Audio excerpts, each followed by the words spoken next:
सही। आपको याद होगा अरुण साहब कि हम हमेशा से ये बात करते रहे, और आज मैं फवाद चौधरी साहब को भी सुन रही थी, वो यही बात कर रहे थे कि ठीक है शौक से तहरीक इंसाफ के अगेंस्ट या जो भी फैसला उनके लिए आपने लिखा है वो कल सुनाए, मगर पाकिस्तान पीपल्स पार्टी और नून लीग भी उस केस के अंदर शामिल है, इन लोगों का भी फैसला साथ आना चाहिए। अब उनके केस बाद में शुरू हुए थे, लेकिन जैसी सूरत हाल है शुकूक व शुबहात की, और एतबार उन पे रहा नहीं है बाद लोगों को, या कम अज़ कम ये वो जायज़ है उनका अदम एतमाद या नाजायज़ है, लेकिन जब कोई जज है उसको फरीक समझ लिया जाए तो उसे ज़्यादा एहतियात करनी चाहिए। तो बेहतर यही होता कि तीनों पार्टियों के बारे में एक साथ ही सुना दिया जाता। सही है, ठीक है। अब मेरा ख्याल है वो इसको मुलतवी रखेंगे पीपल्स पार्टी और नून लीग का। बेकायदगियाँ उनमें तो बहुत हैं, आपको बताया ना, उसामा बिन लादेन से पैसे लिए, एक अरब मुल्क से पैसे लेते रहे। मैंने लिखा था उस वक्त 2013 के इलेक्शन में, छपा हुआ है अखबार में, कालम मेरे छपा हुआ है कि सऊदी सफीर ने कहा, पीटीआई का वफद गया एक मिलने के लिए, इमरान खान भी थे उसमें, खाकवानी साहब थे उसमें, जहांगीर तरीन साहब थे उसमें, जावेद हाशमी थे, उस वक्त वो थे पार्टी के साथ। तो सऊदी सफीर ने उनसे कहा कि हमने तो पीटीआई की हमायत का, उसके नून लीग की हमायत का फैसला किया नवाज शरीफ का, आप भी उनके साथ दें। ये सूरत हाल थी, खुल्लम खुल्ला मतलब हमायत की जाती थी, और उस वक्त तो किसी ने नोटिस नहीं लिया, बाद में भी नोटिस नहीं लिया। सही। ये जो बरतानवी अखबार ने अबराज ग्रुप के आरिफ नकवी साहब को लेकर खबर शाया की, अरुण साहब, ये अचानक से हो गई, ये तो डिक्लेयर्ड चीजें थी। फारूक हबीब साहब ने भी कहा कि सब कुछ डिक्लेयर था, फिर अचानक से खबर का शाया होना समझ से बाहर। तो वो ऑलरेडी इलेक्शन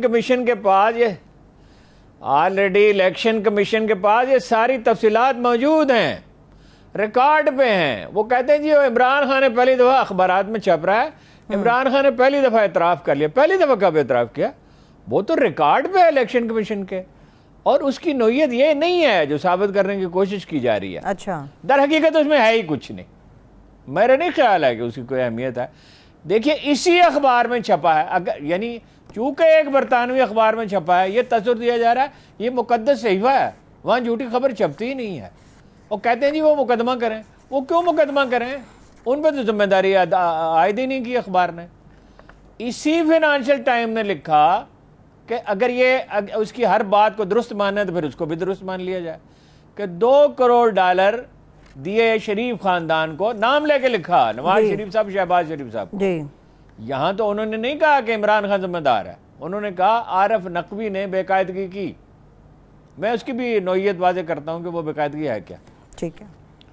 और उनका नाम लेकर लिखा।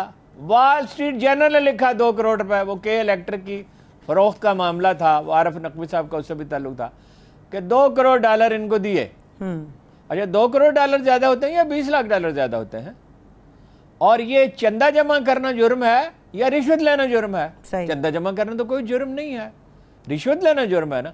इन्होंने तो कोई मुकदमा नहीं किया भाई। वॉल स्ट्रीट जर्नल पे, फाइनेंशियल टाइम्स पे मुकदमा करते दायर, और एक तो वो क्लेम करते कि भाई हमारी सियासी शोहरत और जाति, कई बहुत से मुकदमे बनते हैं, सियासी तौर पे नुकसान पहुंचाया है, जाती तौर पे मेंटल टार्चर किया है, तो वो तो अदारे ही बिक जाते। इतने बड़े भारी जुर्माने हो सकते थे, $1 बिलियन का हो सकता था। तो ये मुकदमात लोग जीतते रहे हैं बरतानिया की और अमेरिका की अदालतों में, दायर तो बहरहाल करते रहे, तो एक क्यों नहीं किया दायर मुकदमा? देखिए वो क्या है केस, नोयत क्या है जी। उसमें ज्यादा से ज्यादा कोई टेक्निकल गलती है, इससे ज्यादा कुछ भी नहीं है। वो ये है कि जी उन्होंने अपनी जाती प्रॉपर्टी पे, यानी वो ज़मीन है उनकी और घर भी है उसमें बना हुआ, उन्होंने वहाँ पे क्रिकेट मैच कराया। अब टिकट तो लोगों ने खुद खरीदा अपनी मर्जी से, और फिर डिनर में उन्होंने चंदा दिया, तो चंदा उन्होंने खुद दिया ना, किसी ने उनसे जबरन तो नहीं लिया। इस मामले की नोयत कोई रिश्वत या साजिश या गबन या फ्रॉड की तो नहीं है। चंदा दिया, बैंकों के जरिए पैसे आए। अब जो पैसे बैंकों के जरिए आए हैं वो तो पहले ही दिखा दिया गया। वो खबर से ये तासुर दिया जा रहा है कि ये वाकया पहले लोगों को मालूम नहीं था, ये एक मालूम वाकया है। इतने बड़े हंगामे इस मुल्क में होते हैं कि लोग बहुत सी चीज़ें भूल ही जाते हैं। ये रिकॉर्ड पे है, किसने किया? ये फाद हुसैन साहब के बारे में कहा जा रहा है। वैसे तो उनका तासुर तो अच्छा है, लेकिन जब आदमी सियासत में चला जाता है तो जाहिर है जो कुछ भी उसमें हो रहा है उसका हिस्सा बन जाता है। तो वो उन्होंने मैनेज किया, वो वहाँ गए कहा जाता है मुल्क से बाहर, और ये भी कहा जाता है कि और भी खबरें छपवाएंगे। अब पीटीआई वाले भी छपवा सकते हैं, इसी तरह की कुछ चीज़ें जमा कर लें। और वो बरतानवी अखबारात को क्या है, एक और इसका पहलू है जी, वो ये है कि कोई भी कंपनी जिसका एशिया से ताल्लुक़ होगा, ख़ास तौर पर किसी मुसलमान मुल्क से ताल्लुक़ होगा, तो वो उसको वेस्टर्न प्रेस जो है, बरतानवी, फ्रांसीसी, अमरीकी प्रेस जो है, ज़्यादा तो बरतानवी है, ज़्यादा मौसर है, अमरीकी भी हैं, तो वो उसको हाईलाइट करने की कोशिश करेंगे जहाँ बेकायदगी, ज़रा सी भी बेकायदगी होगी। बेकायदगी दुनिया का हर कारोबारी अदारा करता है कभी ना कभी, छोटी मोटी बेकायदियाँ। ये एक ऐसे तेज़ रफ्तार बिजनेस हैं, इनमें हर वक्त ठहर कर बहुत ज़्यादा सोचने का मौका नहीं होता। अगर जो कानूनी माहिरीन की राय वो लेते हैं, बाद नहीं भी ले सकते, वक्त ही नहीं होता, जल्दी में फैसले होते हैं। अब ये चीफ एग्जीक्यूटिव इन कंपनियों के जो हैं वो कानूनी माहिर तो नहीं होते, बेकायदगी हो जाती है, उस पर जितनी बेकायदगी है उतना उसको जुर्माना हो जाता है या कोई सज़ा हो जाती है, मगर ये इनको टारगेट किया जाता है। बीसीसीआई को इसी तरह टारगेट किया गया। अच्छा, वो आरिफ नकवी को ऐसे जराइम पेशा बना के पेश किया जा रहा है, वो कोई जराइम पेशा आदमी तो नहीं है। उसने को 35 अरब रुपये पाकिस्तान में फलाई सरगर्मियों पे सर्फ किए हैं। उसकी एक तस्वीर उसके दफ्तर में लगी हुई है जिसमें वो 10 साल की उम्र में अपना वो उसके लिए दफाई फंड के लिए जूते पॉलिश कर रहा है। गरीब ख़ानदान का था, फर्जंद था, एंटरप्रेन्योर बड़ा वो साबित हुआ और उसने एक इन्वेस्टमेंट कंपनी बनाई। ये कंपनी की नोयत क्या है, मुश्किल अंग्रेज़ी इस्तिलाहात हैं।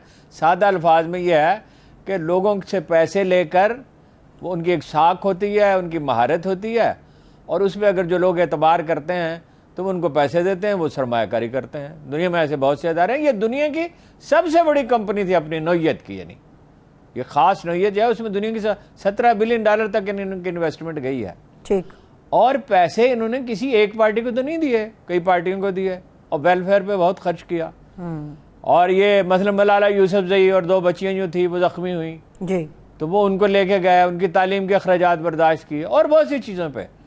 तो ये मीडिया ट्रायल है, कोई सीरियस केस नहीं है।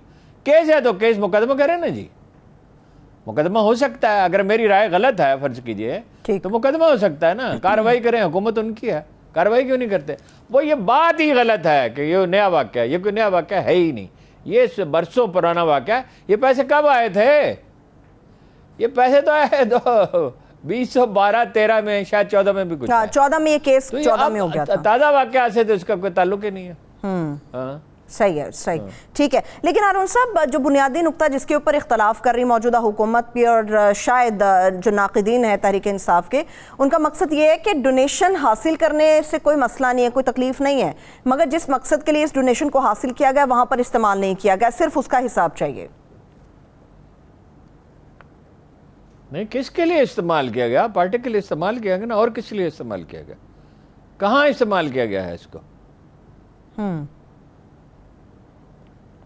ठीक है, लेकिन जाती मकासद खास तौर इस्तेमाल किया गया, किसी दावत वलीमा पे तो खर्च नहीं हुआ। नहीं, दावत वलीमा नहीं हारून साहब, लेकिन अस्पताल का नाम, इसमें शौकत खानम का नाम लिया जाता है कि जी ये डोनेशन पार्टी के लिए था, मगर आपने अस्पताल का नहीं लिया गया। यही तो आपको इतनी देर से बताने की कोशिश कर रहा हूँ। वो एलानिया क्रिकेट मैच है, उसका ऐलान हुआ, उसके दावतनामे जारी हुए, शौकत खानम कहाँ से आ गया इसमें?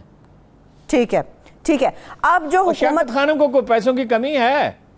या मुझे ये आप एक बात समझने की कोशिश करें, डोनेशंस का कोई प्रॉब्लम नहीं है पीटीआई को।